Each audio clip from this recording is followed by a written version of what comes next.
Hey guys, welcome to the video. Today I'm doing NWOpening number 68 and it is the thrilling conclusion to the Jimmy Hart Build-A-Figure story arc. We've had Dakota Kai, we've had Big E, we had Dakota Kai. She's not great at standing up, I'm not gonna lie. We've had Dakota Kai, we've had Big E, we've had Earthquake. Now it's time for us to finish the series off with Jimmy's head, which comes with Royal Rumble 2022 Yoko Zuna. Now, as I've said, this is my favourite figure in the line, even without the double jointed elbows. Now, it has taken me a little while to get up to this one, mostly because it took me a while to get the Big E done. As long-time viewers might have assumed, I have forgotten to sit down with scissors again, so that's good. But yeah, we've had this since like mid last year. Time to get him open, time to get this little Build-A-Figure series done. We've got Yoko Zuna.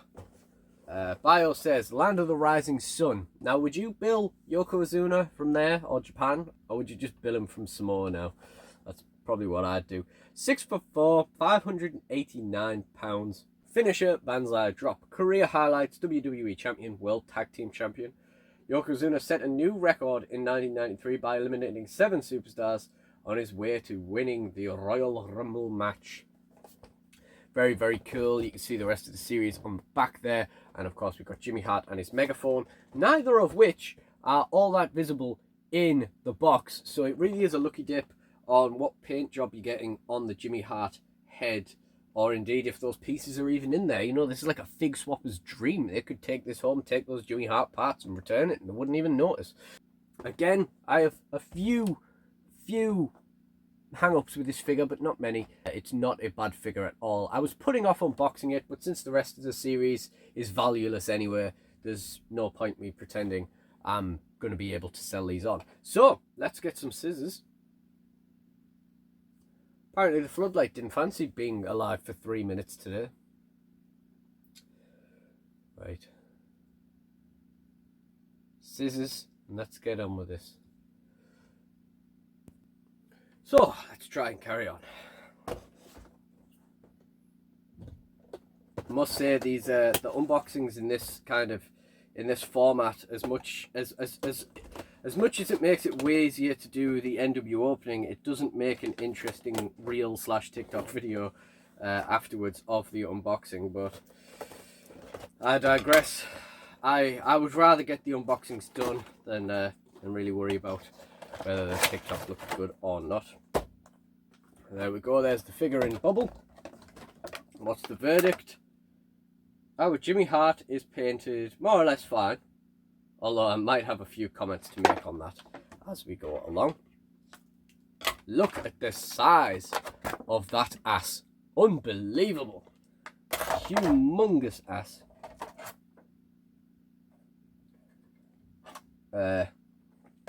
Again, we've got, he's tagged in, but there isn't really like space to, okay, that one just came straight off, that's good. There isn't really space to cut them off him. Don't want to be cutting up the fig here.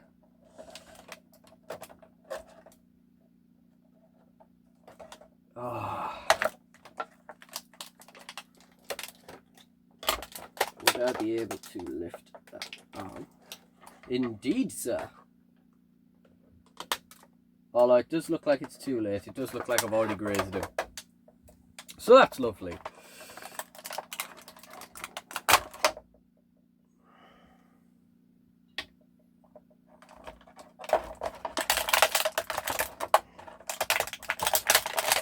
I've had to squeeze the bubble down around him when he's taking up so much of it.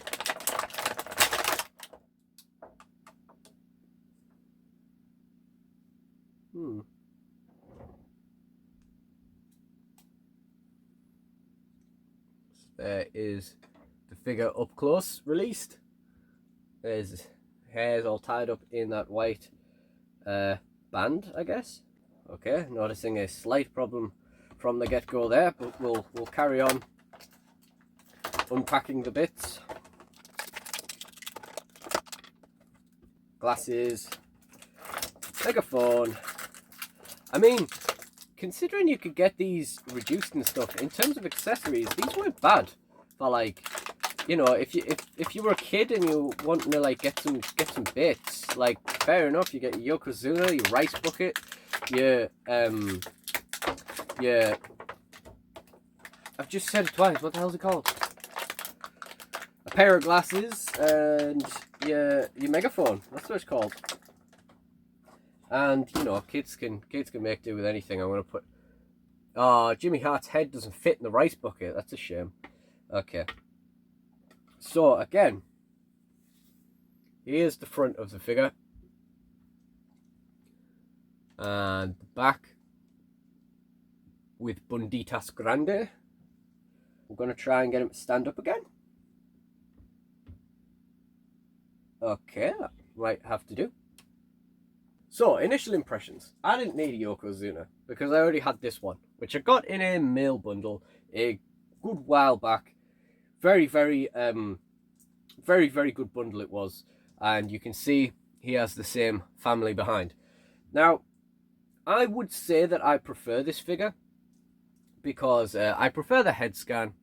Not that this one is bad. I think this one's okay. I think it does a decent job of capturing Yoko's face, but I also feel like it looks a bit cartoony, whereas this is just a serious face. So I do prefer that. I would have preferred this if it had the double jointed elbows, theme of the series, eh? And you know, I think the hair, I prefer the long ponytail. As much as this is more likely to snap off if you're a child, I prefer it to this. It looks better on Yoko, I think. However, this figure isn't in the best of conditions. We've got some paint wear on the face. We've got some marks on the legs. And as much as I've tried, I can't actually get rid of those markings. So, I don't know. You know, there was a point where, as I've mentioned in the previous videos and earlier in this one, I was looking at selling these figures instead of opening them, but they're still valueless apart from Yoko, so I thought we may as well just open them, get the Jimmy Hart, and go for it. So, I don't know where we stand. I don't know where I stand with these two Yokos, because I do prefer this one. Theoretically, if the paint was intact on this one, I would just head swap it, but it isn't, so I don't know how I feel about that, so I don't know where that's going. In terms of scale, because this has been a question mark for all the other figures in the series, I think he's maybe slightly taller than the original, but this one also has crap legs, so it could be that this one isn't standing perfectly straight, or it could be the way that their feet are sitting on the floor. Could be anything, really. Noticed a little scratch on his boob there, but actually it wasn't a scratch, it was just a little white line, so that's cool. So yeah, we're still going to have Earthquake towering. Oh, Earthquake's actually more or less the same size, which is peculiar, because, you know, Yoko should be about 6'4", and this Earthquake scaled to about 7 foot. So that's certainly interesting. Weird one. Anyway, we can do away with you now, sir. Don't need you anymore.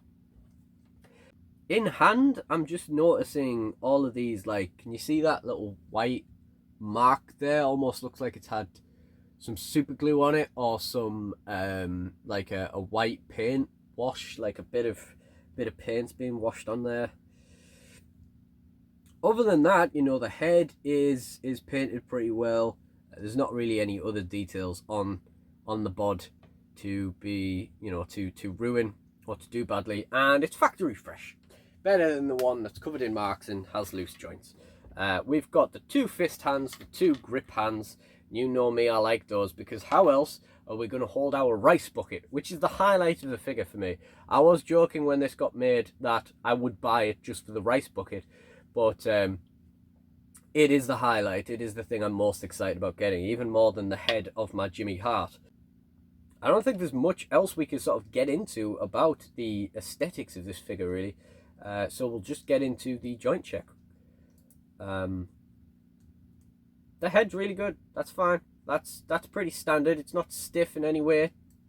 Get the full range of motion there. Yeah, nothing wrong with that. Shoulder. It's a bit stiff, but it does move, so that's good. And the single jointed elbow is fine. And that interchangeable wrist is fine for now. Other shoulder, stiffer, but again, it does move. We've got the full range of motion there, bicep swivel. The elbow's okay. The single jointed elbow is okay. And you can see there, never mind me probably scratching it with the scissors on this arm, which I can't actually see anymore.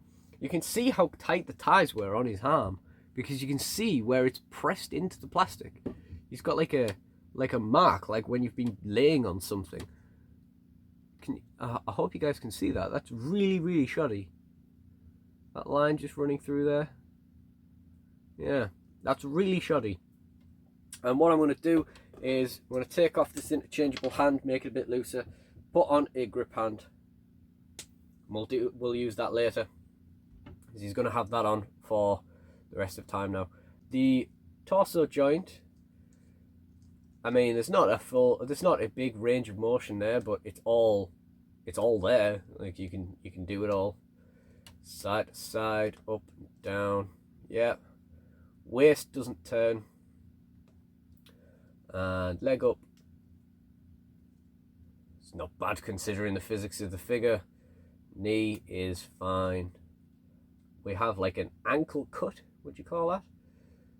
Which is fine. The toes don't move like most, and this leg, cool. Knee is fine.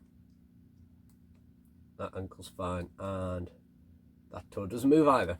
So, all in all, it's not in bad condition. So, we're going to give him his rice bucket. We're going to pop on his badass glasses. Man, they literally don't fit on his head.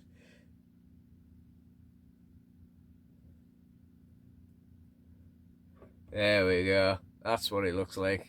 That's the guy. So all in all, you know, this figure's okay. It would have been better with the double jointed elbows. The rice bucket accessory for me is really, really good. It's really novel. It's nice because that's Yoko's entrance gear, you know. We don't get a kimono of it or anything here, but you know, you can make a kimono a lot easier than you can make a rice bucket. And I think that, you know, it's not bad going. I would have preferred this to not be in a Build-A-Figure wave and come with a kimono, but you know, get what you're given, I suppose, at the end of the day. And I would also have preferred like a different head mold, but this also isn't bad. You know, there's a lot of worse, there's a lot of much worse head molds out there, and you know, this will definitely do the job. So what I like to do when my unboxing videos is talk about what this guy's going to do in my figure fed. Now, one thing that a lot of people probably don't know is that Yoko Zuna has been in DSW since the very, very start, or at least that's when he first appeared. DSW started from a friend giving me a number of his wrestling figures that he had duplicates of. For some reason, he had 2 Yoko Zunas, so he gave me one of them. Yoko Zuna, let me see if I remember everyone. Yoko Zuna, Jeff Hardy, Batista, Kurt Angle, Rey Mysterio, and Rosie. Yeah, I remember them all. And then, I mean, I guess we're getting into DSW story time. Time for the sad music to play. When that friend then sort of started getting back into wrestling because of me, he then kind of wanted some of his figures back. So for the sake of like having trades and stuff with other collectors, so he asked for the Yoko Zuna back, and yeah, I gave him it back, I guess. Yoko Zuna and Rosie went back to him, and I kept all the others. I guess that you could say that's a win compared to like who I got to keep, but yeah. And I made the weirdest trade for Rosie as well later on. But all of us as like a group of figure collectors, we all had weird trades we did with that guy that didn't really benefit us in any way. They were very weird, very weird. Anyway, then my friend Tomo was looking at getting rid of some figures when we became friends, like his old Jack stuff, moving over to Mattel. So Yoko Zuna was one of the first figures I got of him to replace that original Yoko. So he wasn't in DSW from like, I guess, probably quite very late 2008 until like 2011 probably, but he's back now. Canonically, he's been back ever since.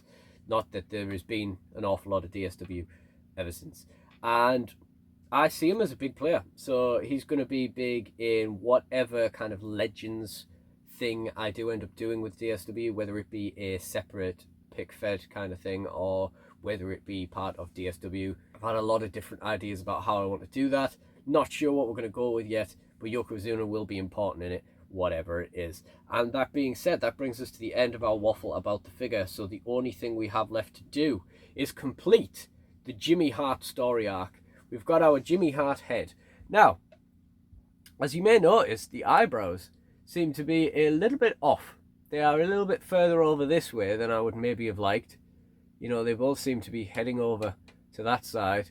But other than that, it's more or less okay. And if anything was wrong with the head, I'd probably rather it was the eyebrows than anything else, because it's the least noticeable thing.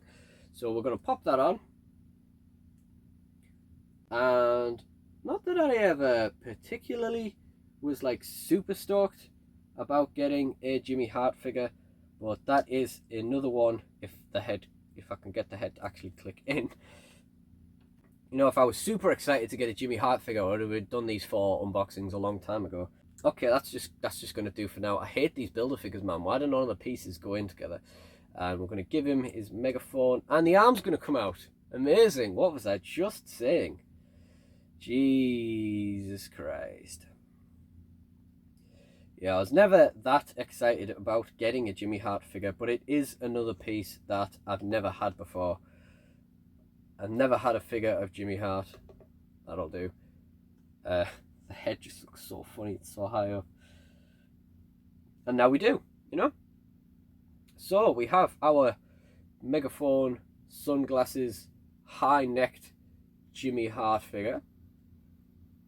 And the good thing about him is that the glasses are just going to slide down the side of that mullet. Theoretically, anyway. God, I can't even get his sunglasses on. Never mind the actual pieces of him. Yeah, there we go. We're just going to slide those down the side. And that's our Jimmy Hart complete. That is the end of the Jimmy Hart saga. They don't look straight. They do not look straight. But they are in the holes of both sides of his head, so, you know. And what I like to do at the end of my unboxing videos is talk about what this figure is going to be doing in my figure fed. So, as you might have guessed it, the classic fed I was just talking about, Jimmy Hart, is going to be a manager in there. And I'm going to squeeze some use out of him because, you know, he was a pretty passable figure. I bought this wave just in case, and then I've ended up unboxing it because it's not worth anything. So, yeah, definitely going to squeeze some use out of this, like with the Biggie, Earthquake and Dakota Kai. Yoko was getting some use anyway, but yeah, might get some more squeeze use out of that as well. And I think that more or less covers it. So thank you guys for watching this video. Let me know if you watched the full Build-A-Figure saga, and if you would like to know what I'm thinking the special is going to be for NWOpening 69. I'm thinking we go with someone who would appreciate the novelty of that just as much as we all would. And since you guys have stayed in this video this long, I figured I would give you guys the a little preview for sticking around this long. And this is not for certain. I'm very changeable with NWOpenings. I quite often just get the urge to open something and do that instead. But I'm thinking the person who would appreciate being NWOpening 69 the most is LA Knight. Yeah! So stay tuned for that. And if you enjoyed this video, please do like, comment, and subscribe. Check out the NWOpenings playlist in the end screen and my other content, of course. Let me know what you thought of it. And as always, thank you guys for watching, and goodbye. I meant to say, is it just me? On this figure, does Yoko make you think of Deep Roy? Yeah. Whatever.